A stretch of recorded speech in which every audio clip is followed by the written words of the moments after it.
का बाप के नाम है। मर्द और औरत एक दूसरे के लिए मखलूक हो। तख्लीक़ी हफ्ता के दौरान खुदा ने मुतअद्दिद बात फरमाया कि अच्छा है, लेकिन एक मौका पर ऐसा भी था जबकि खुदा ने कहा कि अच्छा नहीं है। तख्लीक़ के बाद जो बात खुदा को अच्छी ना लगी वो ये थी कि आदम अकेला था और उसका कोई मददगार नहीं था। आदम की इस ज़रूरत को पूरा करने के लिए खुदा ने एक ख़ास हस्ती तख्लीक़ की। आदम यकीनन खुशी से चिल्ला उठा होगा कि बालाखिर मुझे अपने जैसा साथी मिल गया और वह मेरे गोश्त में से गोश्त और हड्डी में से हड्डी है। ऐ खुदा तेरा शुक्रिया। जब खुदा ने हवा को बनाया तो वो उसे एक अलग मखलूक के तौर पर पैदा कर सकता था, लेकिन उसने उसे आदम में से कुछ लेकर बनाया। औरत की तख्लीक का ये लासानी तरीका बिलाशुबा ये ज़ाहिर करता है कि मर्द और औरत एक दूसरे का हिस्सा हैं और इन्हें एक दूसरे की कितनी ज़रूरत है। खुदा ने हवा को आदम का सही साथी होने के लिए ही पैदा किया। उसे जिस्मानी तौर पर आदम के लिए काबिल कबूल बनाया और उसे ऐसी शख्सियत बख्शी जो इसके लिए मौजू और मुनासिब थी। खुदा ने जो बीवी आदम के लिए बनाई वो उसे कबूल करनी पड़ी। उस वक़्त कोई और औरत ना थी। इस वक़्त सैकड़ों औरतें मौजूद हैं जिनसे किसी और को शादी के लिए चुना जाता है। इन औरतों की जिस्मानी खूबसूरती और शख्सियत एक दूसरे से मुख्तलिफ होती है। बस शादी का इंतज़ाम करते वक्त ये बात नहायत अहम है कि सही साथी चुना जाए। अगर साथी का इंतखाब गलत होगा तो ज़िंदगी जहन्नम बन जाएगी और सिर्फ यही नहीं बल्कि इसका असर और भी मुतअद्दिद लोगों पर पड़ेगा। अपने बच्चों के लिए सही साथी मुंतखब करने का सिर्फ एक ही तरीका है कि वो ये है कि खुदा उसे रहनुमाई की दरख्वास्त की जाए और जवाब का इंतज़ार किया जाए कि उसका इंतखाब क्या है। बाइबल सिखाती है कि इंसान के तमाम हालात खुदा के कंट्रोल में हैं। वो हमारी पैदाइश के साथ ही हमारी ज़िंदगी का मंसूबा तैयार कर लेता है।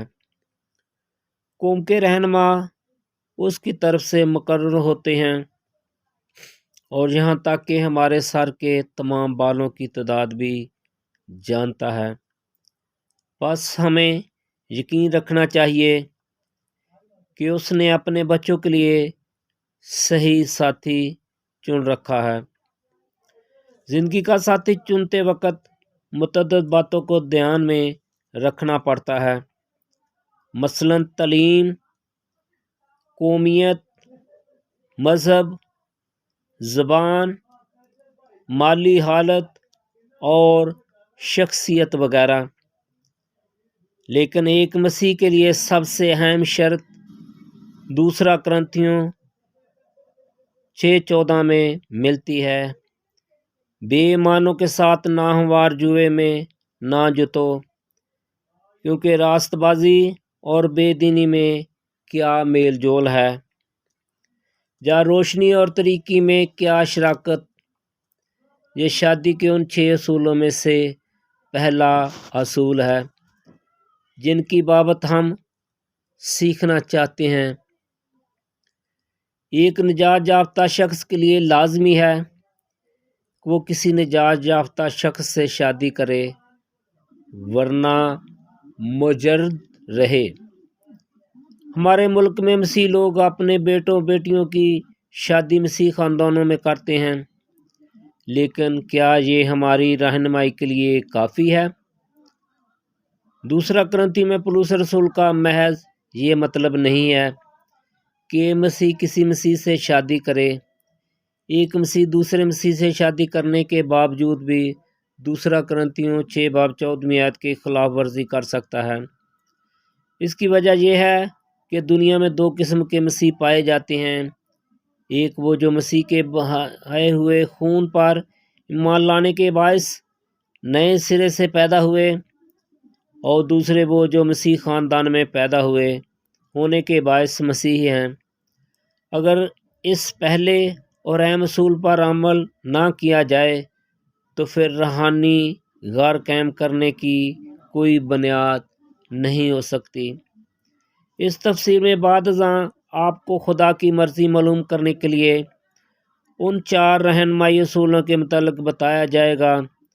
خدا کا کلام، حالات، ذاتی خواہش اور دلی اطمینان۔